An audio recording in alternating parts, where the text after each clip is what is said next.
Mini yena mwana bem congolais. Boa tarde a todos. Hanalo monga be formação de moça dia bien. Peço a todos meus irmãos angolanos avec Digital Momo. Bomoko ya mboka. Formação. Donc ne bougez pas quoi. www. Bomoko ya mboka. Moko idade na dia tunga hat. Para que possam acompanhar esta informação de Bomoko ya mboka. Oh Amérique. Oh Afrique. Oh Asie. Oh Océanie avec Digital Momo. Bonjour, bienvenue dans ce plateau de perspective. Ça fait un bon bout de temps que je n'ai pas ou je n'ai plus reçu mon invité d'aujourd'hui, mais c'est un invité qui est habituel, qui est fréquent ici chez moi. Mais de quoi allons-nous parler avant que je ne vous le présente? Nous allons parler tout naturellement des perspectives électorales, notamment de la question relative à la machine à voter, à la réunion de l'opposition du 29 prochain, mais également à cette situation qui semble perturber un peu l'opinion qui se passe dans l'Ituri, dans l'est de notre pays. Avec mon invité, nous allons essayer de projeter, l'émission s'appelle Perspective, de mettre justement le pays en perspective pour voir est-ce que dans le contexte actuel, on peut parler, à l'heure qu'il est, des élections paisibles, apaisées, transparentes et crédibles. Et mon invité, c'est monsieur Alain-André Atundu Liongo. Il est porte-parole de la majorité présidentielle. Ça faisait longtemps, disais-je, il n'était plus venu sur ce plateau. Mais il s'est passé quelques jours, je crois 3, depuis le 19 septembre dernier, il célébrait, tenez bien, ses 70e anniversaire. Je commence par vous présenter joyeux anniversaire, monsieur André Alain. Vous n'en donnez pas l'air. Hein? Merci pour les vœux et je suis très sensible à cette attention que vous portez à ma personne.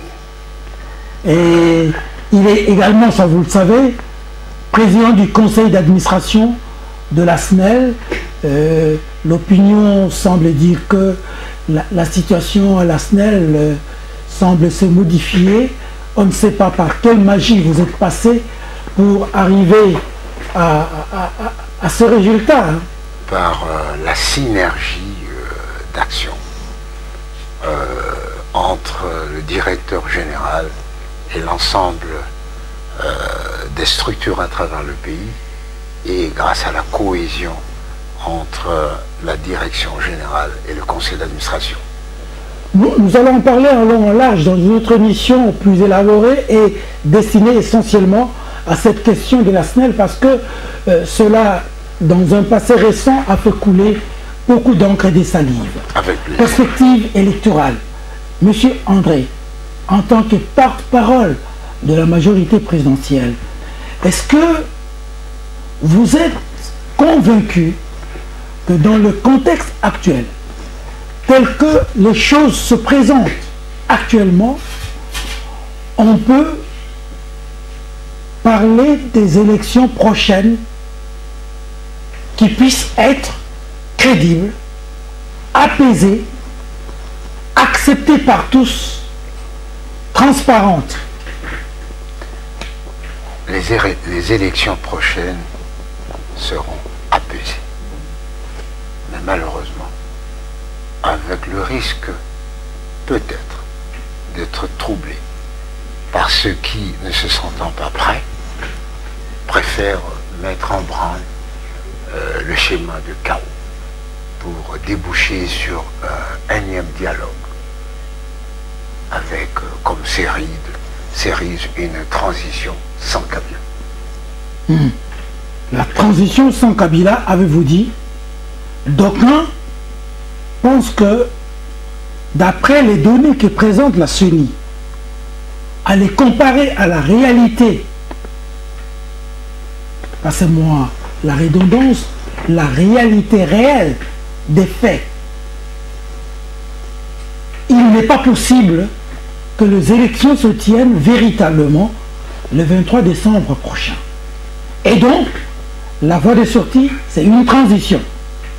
Et cette transition, sans Joseph Kabila.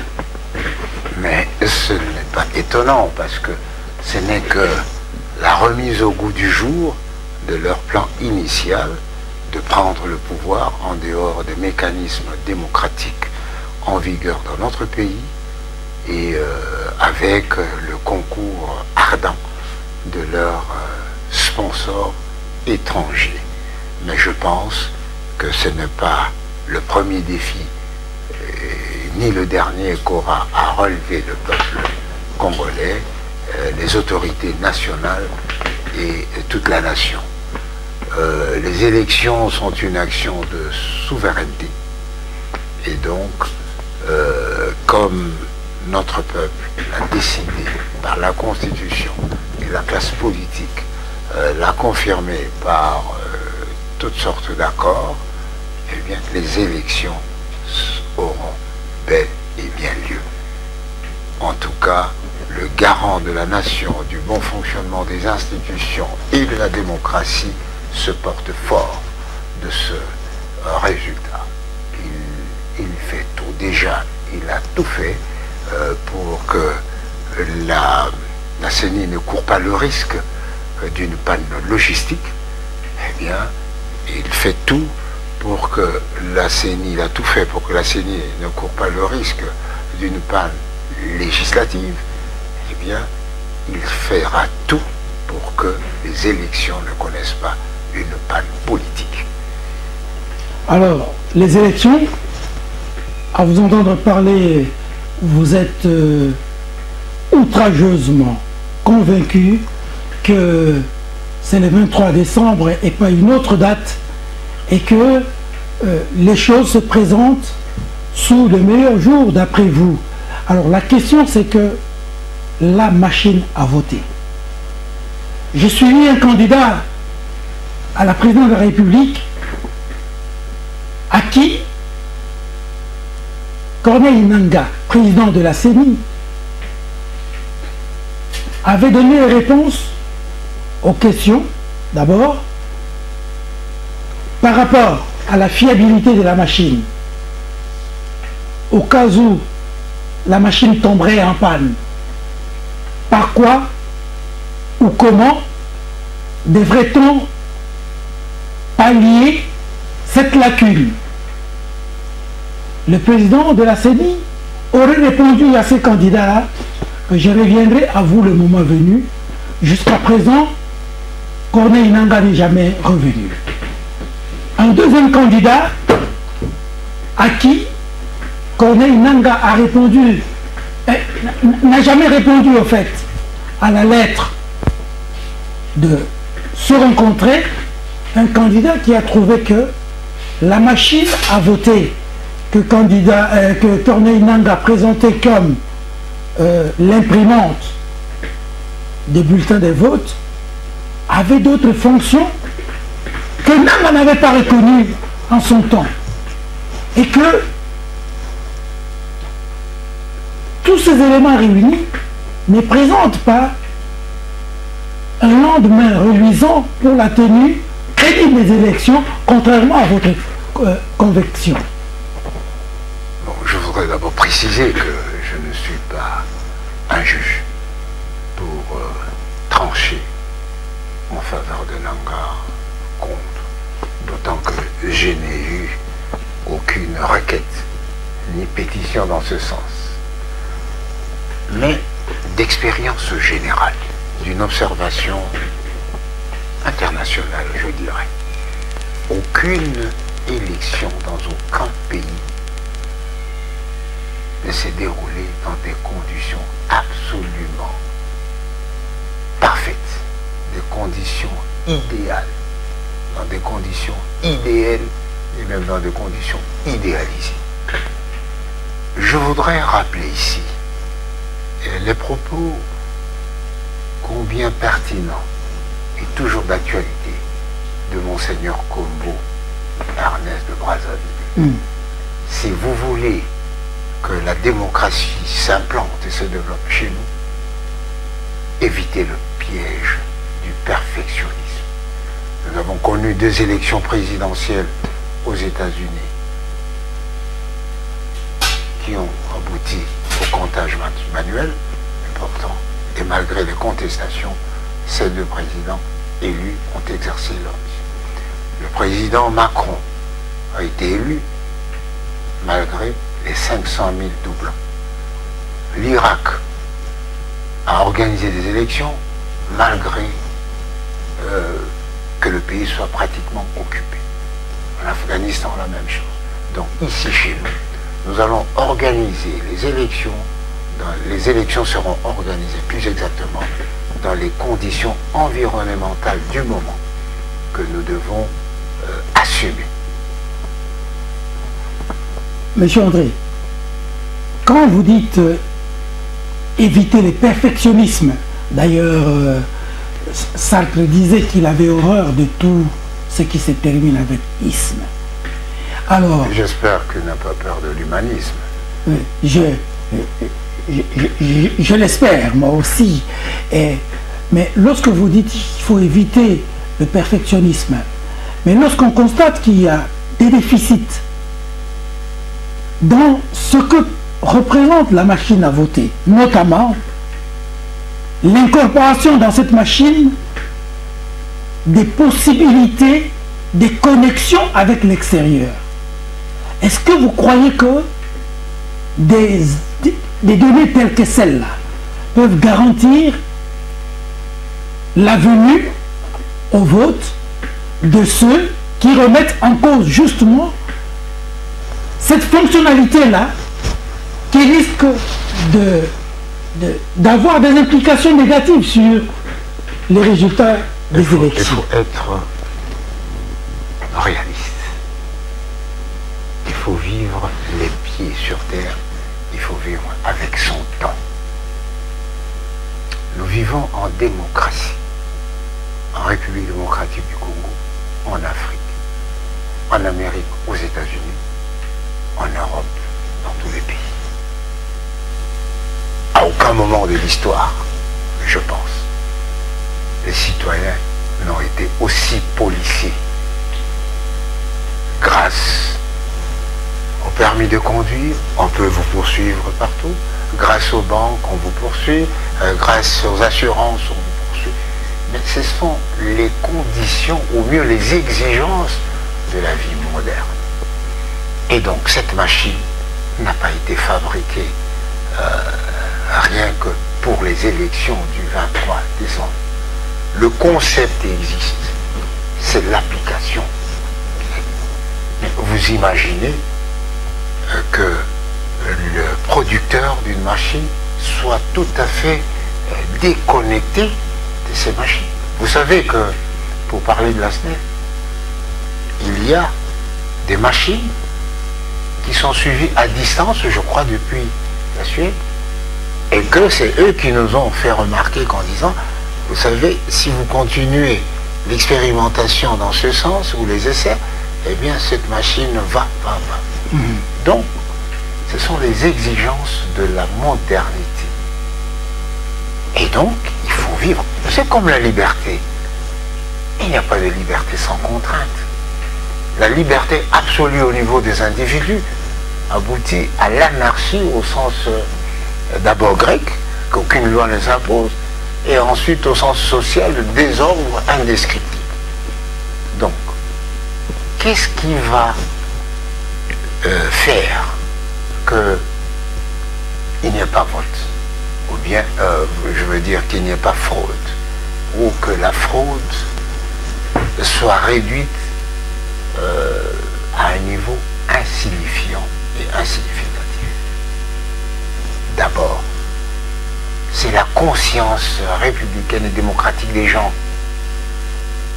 Celui qui manipule la machine doit savoir qu'il est en train d'actionner, de former la volonté du peuple.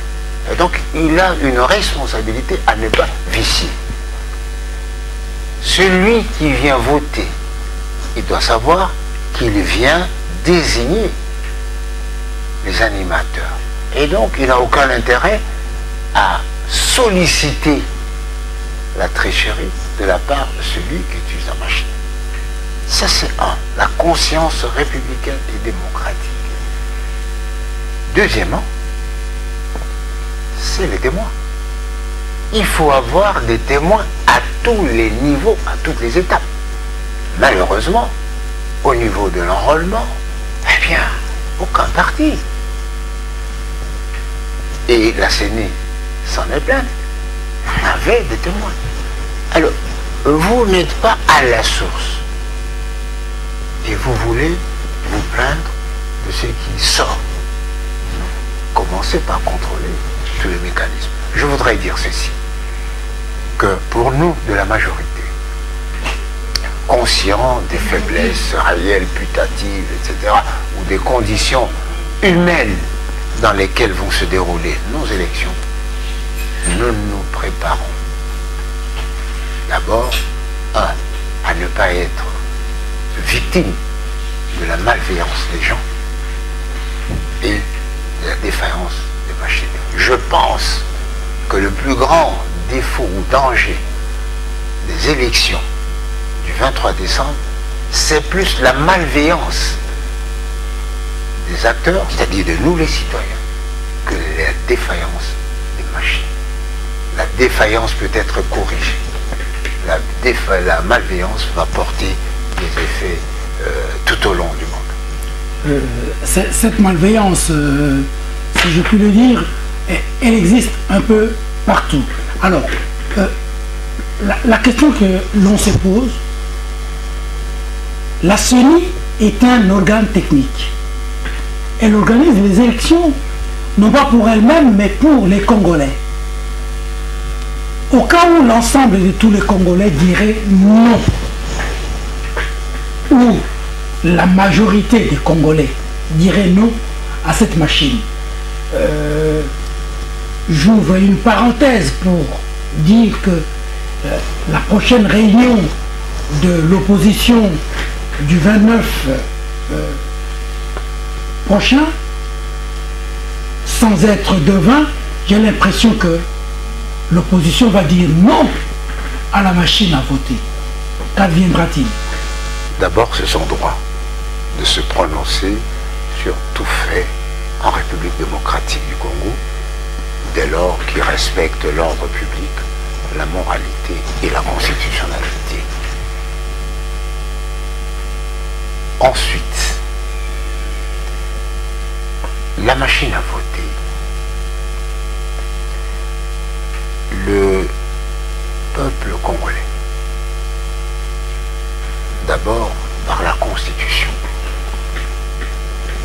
a donné les voies par lesquelles il s'exprime. C'est soit le référendum, c'est soit le vote. Soit le référendum en tant que consultation sur un sujet généralement quelconque, et le vote pour un acte précis.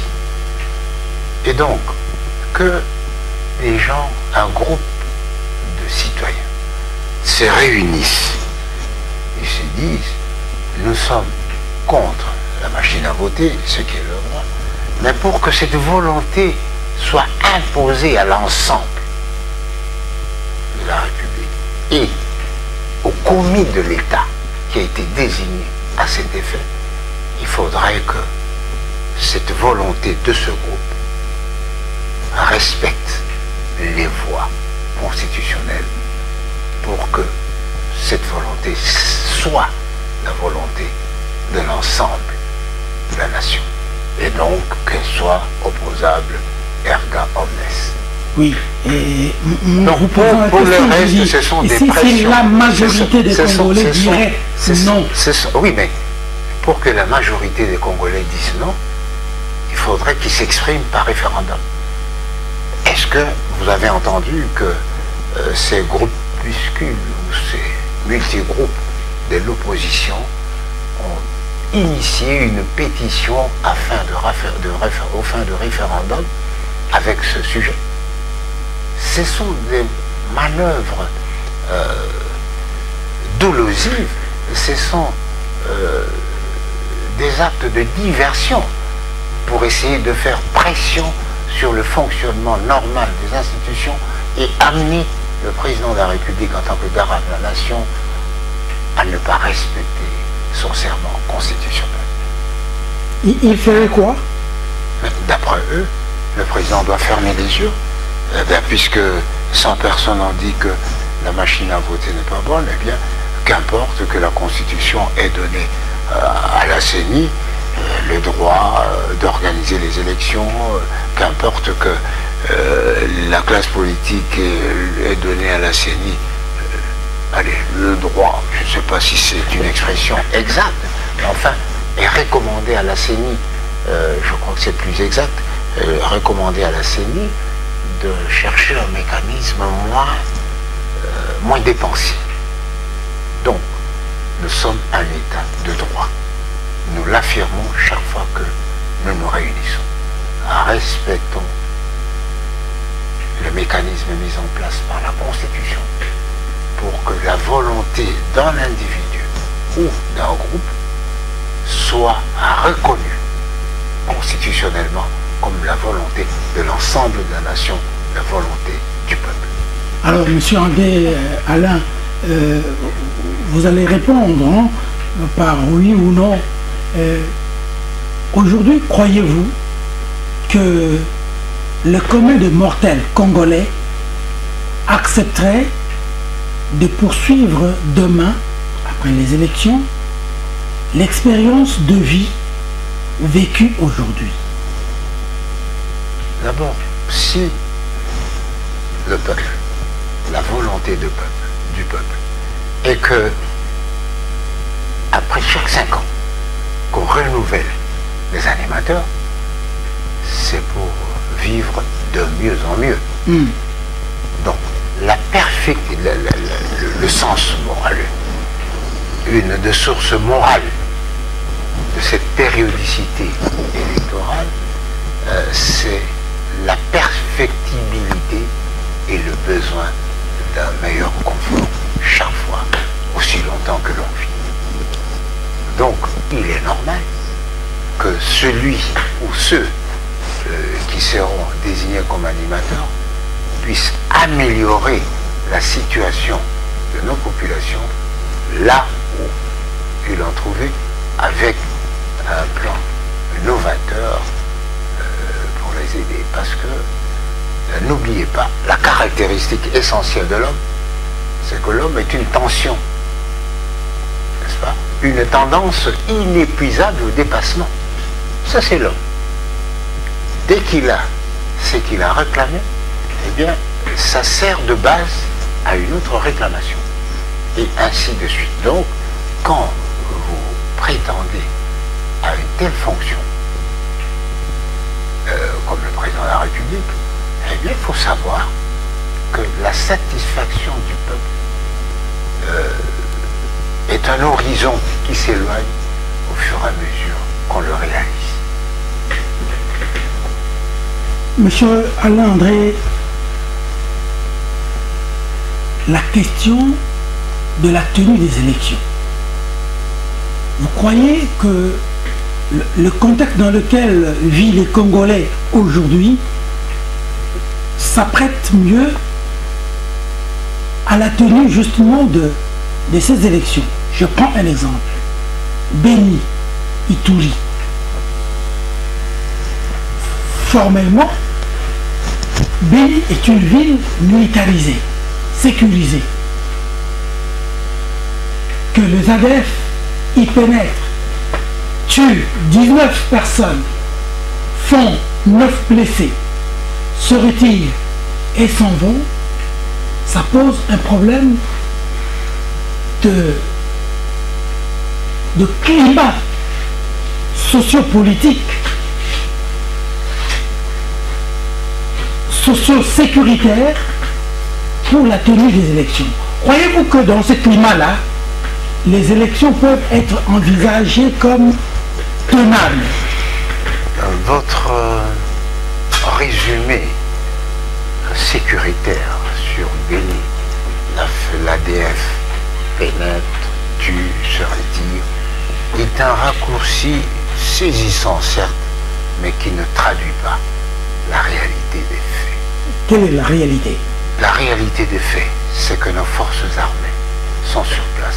Ils se battent et se font tuer de façon anonyme pour que l'ensemble de la population, et particulièrement la population de Béni, puisse avoir de plus en plus de paix.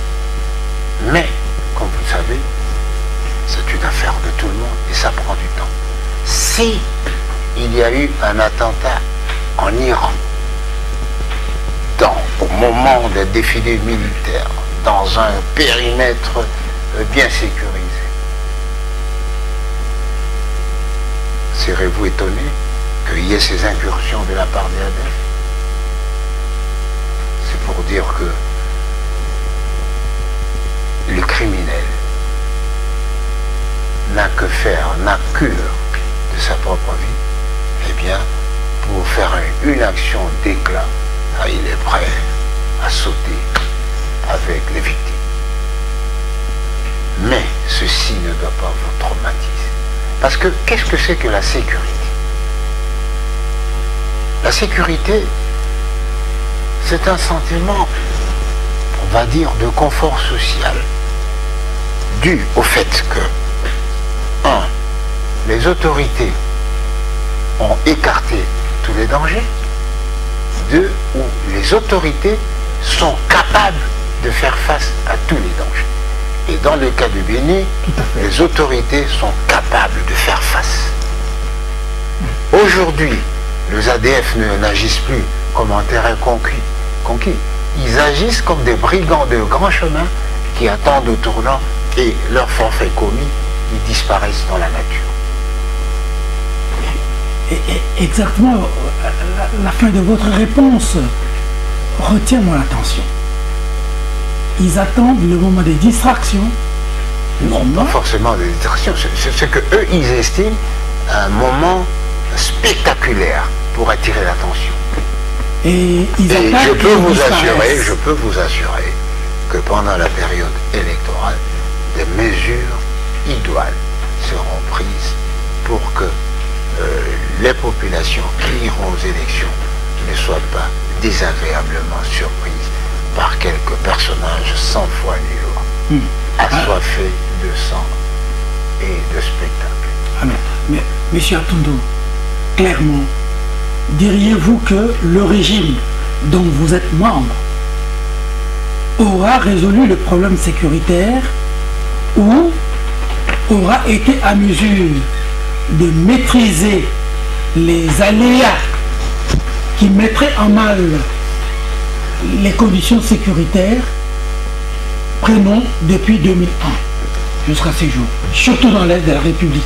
Dans les conditions de l'environnement national, régional, international, dans chaque État, il est assez aléatoire de dire que la sécurité signifie sa première phase, c'est-à-dire d'avoir écarté tous les dangers. Vous connaissez tous les risques que courent les États quotidiennement et tous les actes dont sont victimes les paisibles citoyens. Donc, on s'en tiendra beaucoup plus à la deuxième acception de la sécurité, à savoir la capacité ou le potentiel exprimé de faire face à tout danger éventuel. Alors, vous croyez que c'est sur base de cette argumentation que vous croyez pouvoir demeurer au pouvoir, à la commande des choses politiques, sociales, économiques, j'en passe, et des meilleures, pour toujours être capable de pouvoir faire face aux prétendues ou aux probables attaques contre l'intégrité territoriale, contre l'intégrité de l'État, contre etc. etc. Croyez-vous que ça, ce serait le bilan, s'il faut parler en ces termes, à présenter à une population qui n'en a que trop endurer? Je crois que l'avantage réel que la majorité présidentielle a, et donc que le candidat du Front commun pour le Congo a par rapport aux autres, c'est qu'il présente un programme. Il va présenter un programme sur la base des faits. Je vous dis, l'homme est un être imparfait. Et tous les actes et toutes les initiatives qu'il peut prendre ne peuvent qu'être imparfaits. L'important étant d'assurer la perfectibilité pour réduire la pénibilité de la vie quotidienne et courante. Et donc, je prends l'exemple du Bénin parce que vous semblez polariser votre intervention là-dessus. Les populations de Bénin qui ont raison de se plaindre de ces incursions sporadiques de l'AFD-NALU et qui causent des désordres sporadiques et multiples, des désolations chez nous, sporadiques et multiples, comme vous dites, savent très bien qu'il y a eu un moment, pas si longtemps, où l'autorité de l'État ne s'exerçait pas sur leur région, où les ADF NALU se promenaient, faisaient la loi, l'administration assurait l'ordre, etc. Et aujourd'hui, je vous le dis, ce sont des flibustiers qui, à l'approche des forces loyalistes, se retirent. L'objectif étant de semer de la désolation pour attirer l'attention et se retirer. Et je crois que la méthode ou la stratégie de nos forces armées s'adapte aux réalités sur le terrain. Faites confiance. Malheureusement... Est-ce que c'est un aveu d'échec? C'est pas l'aveu d'échec. L'aveu d'échec serait la fuite. Serait retourner à l'état de l'endroit où l'autorité de la loi, l'autorité de la loi congolaise ne s'appliquerait pas. Alors, vous parlez du candidat FCC, M. Emmanuel Ramazani. Quand on demande, vous suivez les petits journaux, pardon, les journaux en Lingala, ici à Kinshasa, quand vous allez en province, les radios communautaires, ainsi de suite, vous sentez que la population dans son ensemble a marre de revivre ce qu'elle a vécu. Vous sentez que la population a attendu quelque chose qui n'est jamais venu depuis le changement de ce que l'on a appelé la révolution, pardon. Vous sentez que la population en a assez et voudrait faire une autre expérience. Vous avez le temps de vérifier ce que j'affirme ici. Et d'une manière générale, je ne dis pas totale, générale, vous avez l'impression que le Congolais, dans son ensemble, ou dans sa majorité, veut faire une autre expérience, c'est-à-dire sanctionner ceux qui ont prétendu leur avoir apporté une révolution, pardon, fut-elle. Vous n'avez pas besoin de dramatiser la vie politique pour préconiser l'alternance et les contenus. Mais pour nous de la majorité, nous ne considérons pas les élections comme une tragédie. Les élections sont un défi national. Et un défi pour notre groupe, un défi pour chaque citoyen. Quel est ce défi? C'est que, à la proclamation, que la personne ou les personnes qui seront élues puissent justifier de la confiance que la population a placée en eux. Ne croyez pas aux diseurs de bonnes nouvelles et aux bonimenteurs qui prétendent parler au nom du peuple dès lors qu'ils se saisissent d'un micro à haute portée.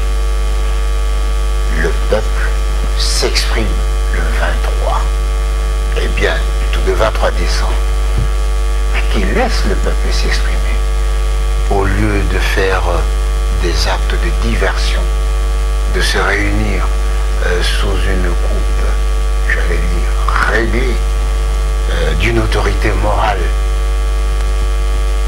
étrangère, dans une sorte de synode conspirationniste, tout ça pour faire barrage à la volonté et à l'aspiration du peuple d'assister, de faire les élections afin d'avoir un changement d'animateur selon sa propre volonté. Vous savez, monsieur André Alain, ce que vous dites là me rappelle tout de suite la réaction que j'ai enregistrée lorsque l'on a tenu à Kalemi la 3e conférence minière, quand le président de la République a tenu son discours d'orientation. D'aucuns ont dit, c'est du déjà entendu, du déjà dit, puisque en 2009, plus précisément, le président de la République disait désormais les Congolais verraient par où va l'argent qui provient de ces mines.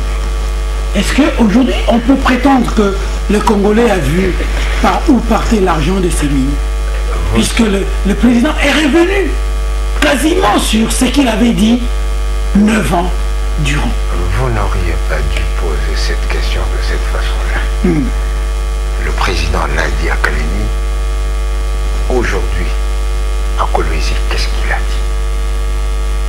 Il a affirmé que le code minier doit être appliqué pour le bénéfice du peuple congolais. Donc, non seulement le président, à la bonne heure. Le président, non seulement il a de la suite dans les idées, mais il s'est engagé à réaliser ce qu'il dit. Je crois qu'il faut l'encourager. C'est un processus. Il ne faut pas être naïf. Le peuple ne doit pas être naïf. Monsieur André, de croire... concrètement, le président dit en 2009 que désormais, oui, le Congolais verra, oui, par où va l'argent produit par ces mines. Oui. Est-ce qu'aujourd'hui, en 2018, on peut dire que 9 ans durant, depuis la déclaration du président chef de l'État, le Congolais a effectivement vu par où va l'argent produit par ces mines? Il sait néanmoins où va l'argent produit au Congo. Maintenant, le combat du président, c'est que l'argent qui fuit rentre chez nous et profite directement aux populations congolaises. Voilà pourquoi il a été mis autant de temps pour mettre en place, concevoir d'abord et produire le code minier. Voilà pourquoi le président a eu à rappeler le rôle du code minier et sa détermination à travers le code minier d'assurer un mieux-être aux populations congolaises. C'est un processus.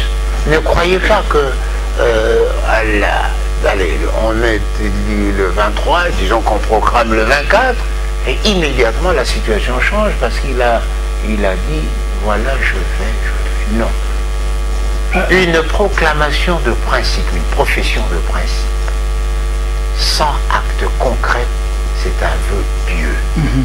Eh bien, le président a proclamé le principe à Kalemi, eh bien, il a agi à Kinshasa et il a rappelé à Kolwezi. Voilà un homme engagé.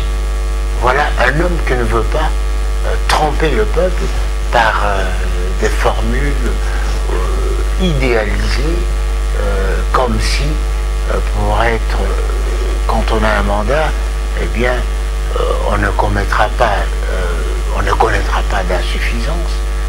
Non. L'essentiel, c'est de ne pas perdre l'âme du droit, de la droiture, plus exactement. de ne pas perdre foi en son peuple. C'est de s'engager pour améliorer la situation de son peuple. S'engager pour développer. Nous avons le plan de l'émergence en l'an 2030. Tout cela, ça se tient ensemble. Voilà pourquoi le président de la République a conçu un mécanisme pour assurer la présence de la majorité au sommet de l'État après les élections du 23 décembre 2018. Est-ce que vous ne croyez pas, comme disent les autres, que tout ce que le président raconte, c'est du bluff? Qu'il aura été celui qui a excellé par des discours sans action, par des promesses non tenues? C'est lui qui aura été le plus mauvais président que l'on ait connu depuis l'accession de notre pays à l'indépendance, à la souveraineté nationale et internationale, qu'il n'aura été que l'ombre de lui-même. D'abord, ça c'est du déjà entendu. Depuis Kassavubu, il était mauvais, le plus mauvais qu'on ait connu. Mobutu, le plus mauvais qu'on ait connu. Mosé, le plus mauvais. Kabila. Donc c'est du déjà entendu. Mais je voudrais que le peuple prenne garde et qui se méfie de ses propos opportunistes. Seule l'histoire est capable de porter un jugement définitif sur les gens. Aujourd'hui, l'histoire reconnaîtra, qu'il le veuille ou non, qu'il méconnaisse cette réalité ou non, que le président Joseph Kabila est le père de la renaissance de la démocratie dans notre pays. C'est lui qui a œuvré pour que, bien sûr, depuis Sainte-City, tous les dialogues, c'est pour permettre à toutes les couches et à toutes les idées, les idéologies, de s'exprimer. Monsieur André Alain, vous dites que Joseph Kabila est le père de la renaissance de la démocratie en République démocratique du Congo. Est-ce que, par cette affirmation que je trouve originale, vous corrigez ceux qui prétendent ou qui affirment dans votre famille politique que Kabila Joseph est le père de la démocratie? Il dit ça comme ça. Ou est-ce que vous voulez apporter un correctif d'après ce qu'ils disent? Renaissance, ça veut dire ça a existé un moment, c'est mort, vous allez ressusciter comme la Renaissance dans l'histoire, en littérature, j'en passe et des meilleurs. Que voulez-vous dire exactement? Je n'ai aucune prétention de corriger qui que ce soit. D'après vous, ce qu'ils disent, c'est vrai? Kabila est le père de la démocratie congolaise? Oui, contemporaine. Contemporaine? Oui. Ça veut dire... Actuelle. Oui. Démocratie actuelle. Non, ça veut dire, d'après vous... Les propos se tiennent dans l'histoire. Oui. J'ai dit, ayons la modestie de ne pas juger nos contemporains, parce que le jugement des contemporains, c'est un pro-domo, N'est-ce pas? Ou un acte, une ablution à la Ponce Pilate pour dire que c'est pas moi celui. Dans le jugement de l'histoire, il ne fait pas de doute que Kabila sera reconnu celui qui a rendu possible l'éclosion pour la deuxième fois de la démocratie chez nous. Les véritables pères de la naissance de la démocratie, ce sont les pères de l'indépendance. Et vous l'avez dit, cette démocratie s'est perdue. Eh bien, Kabila, c'est celui qui a retrouvé la file d'Ariane. Et voilà, aujourd'hui, sans prétention et sans esprit de polémique, Kabila sera reconnu incontestablement dans l'histoire comme le père de la renaissance de la démocratie, alors que pour l'indépendance, il y a les pères de l'indépendance. Oui. Ici, il est le seul à être le père de la Renaissance. Mais justement, là-dessus, je trouve que il y a un correctif, si vous ne voulez pas accepter ce que je dis. Je trouve que votre approche n'est pas exactement la même que celle de ceux de votre famille politique qui affirment que Kabila est le père de la démocratie et que sans lui. Mais vous dites il est le père de la renaissance de la démocratie. Et vous avez dit tout à l'heure, la deuxième fois, et ça vous l'avez dit de par vous-même, il n'y a pas 10 minutes. Mon cher Luc, nous parlons de l'histoire. Oui. L'histoire de la République commence en 1960. Démocratie. On a élu un Premier ministre démocratiquement, on a élu un président démocratiquement, on essaie. Jusqu'au 24 novembre 1965, il y a eu suspension de cette démocratie-là pluraliste. Il n'y en a plus eu. Sauf dans les textes, il y a eu la possibilité, en dehors du MPR, d'avoir un deuxième parti qui n'a pas vécu. Maintenant, c'est à partir de Sun City que le président Kabila, alors jeune président, a relancé le processus de la récupération de la démocratie.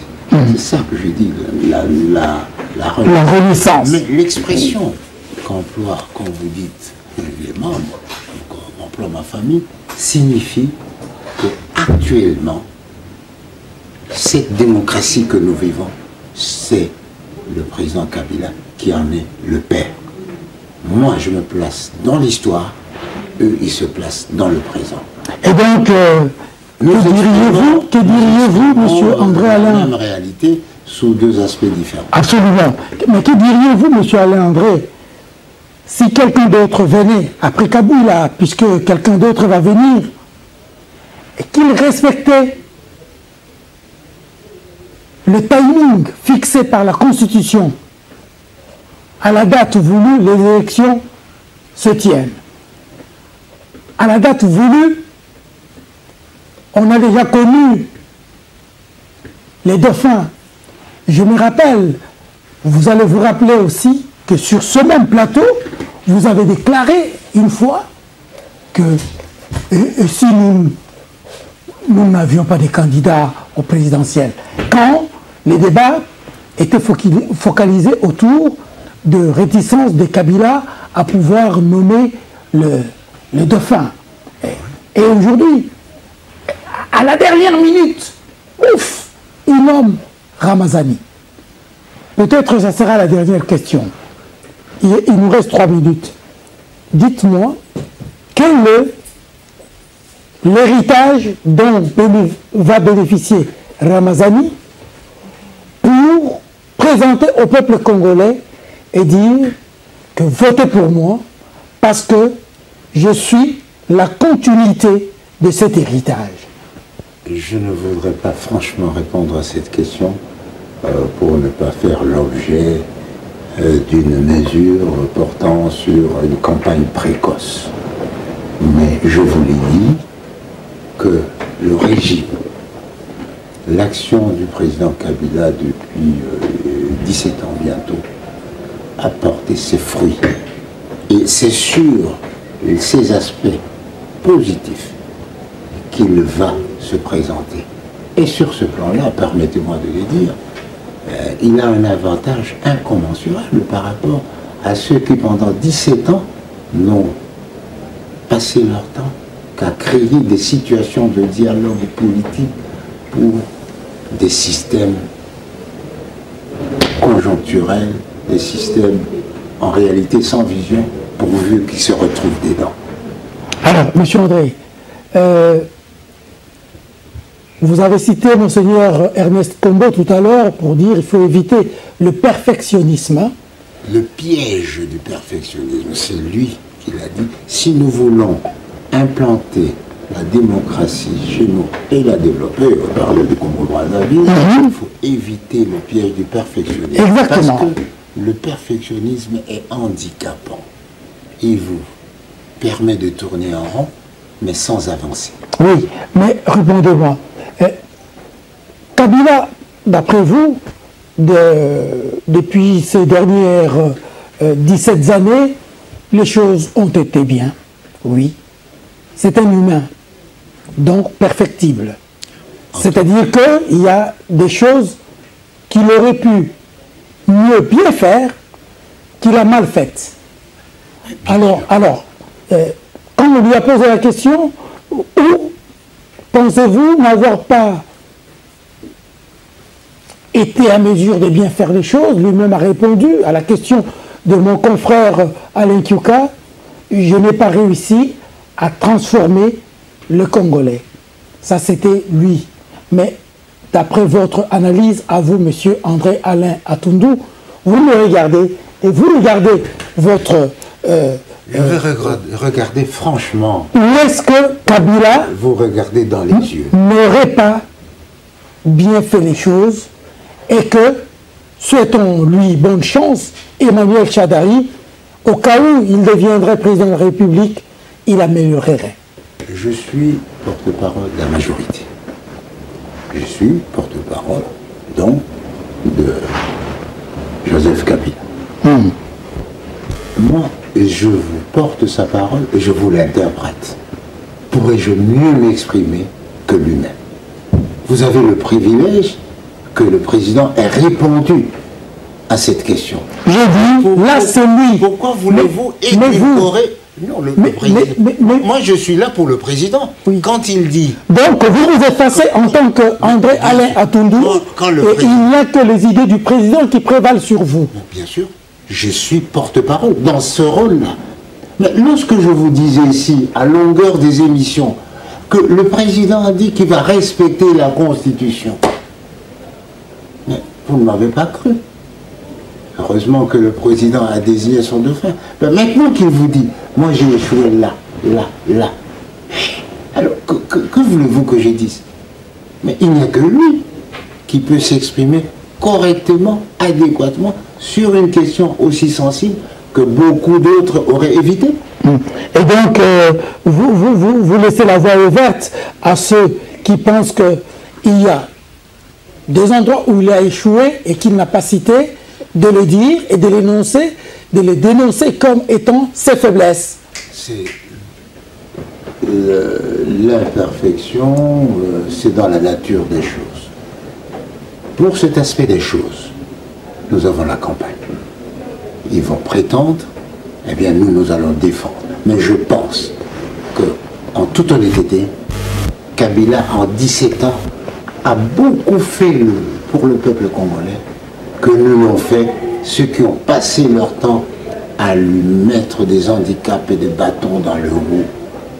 Dites-moi, quel est ce chef, un de ses leaders, puisqu'ils ont participé quand même à la gestion du pays, qui a fait le pont de la Luango, qui a proclamé, qui a dit, bon, pour moi, c'est ça, et il le fait.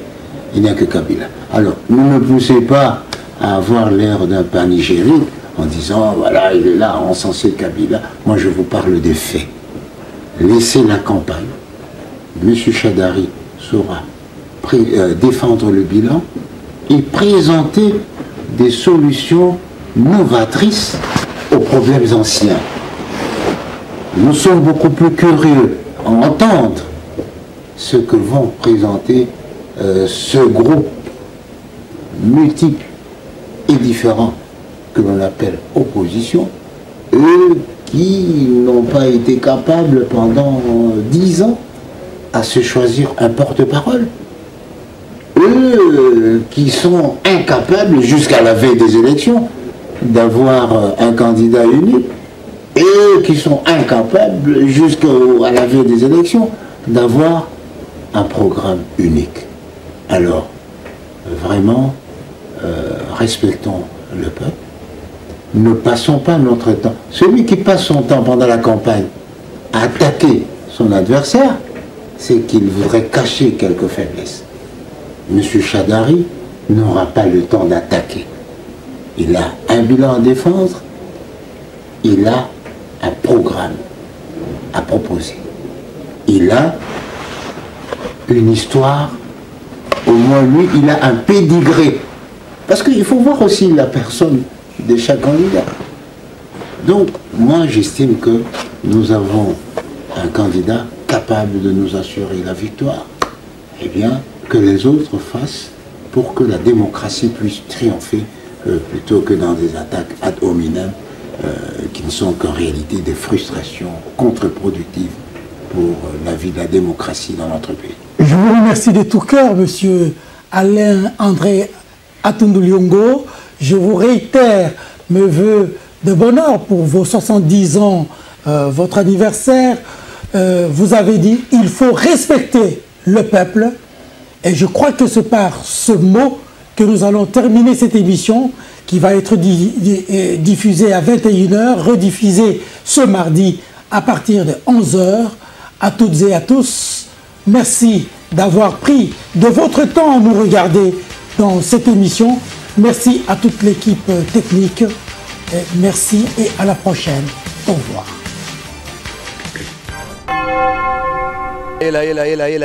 Mini yena mwana benu congolais. Boa tarde a todos. Hana le monga ba informação de Mocidade bien. Peço a todos meus irmãos angolanos avec Digital Momo. Bomoko ya mboka. Formação. Donc ne bougez pas quoi. www. Bomoko ya mboka. Moko idade nadia tunga hat. Para que possam acompanhar esta informação de Bumoko Yambo. Oh Amérique. Oh Afrique. Oh Asie. Oh Océanie avec Digital Momo. Papopi, motoki bala lobi, botala ka bomoko ya mboka merci.